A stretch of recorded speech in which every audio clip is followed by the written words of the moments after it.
பாகுபலி 2ஆம் பாகத்தில் நடிக்க வேண்டும் என மிகவும் ஆசைப்படுகின்றாராம் பாலிவுட் நடிகை மாதுரி தீக்ஷித்.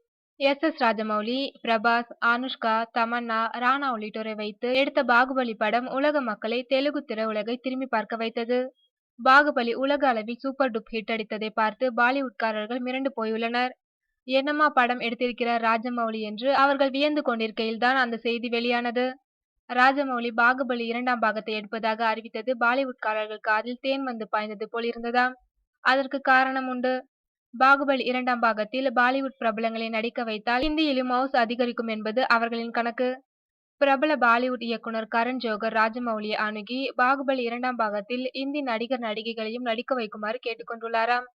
பாலிவுட் நடிகை மாதுரி தீக்ஷித் பாகுபலி 2ஆம் பாகத்தில் நடிக்க வாய்ப்பு பெறுவதில் குறியாக உள்ளார் என்று கூறப்படுகிறது. அவ்வாறு அவர் ஒப்பந்தம் செய்யப்பட்டால் அனுஷ்காவின் அக்காவாக நடிப்பார் என்று எதிர்பார்க்கப்படுகிறது.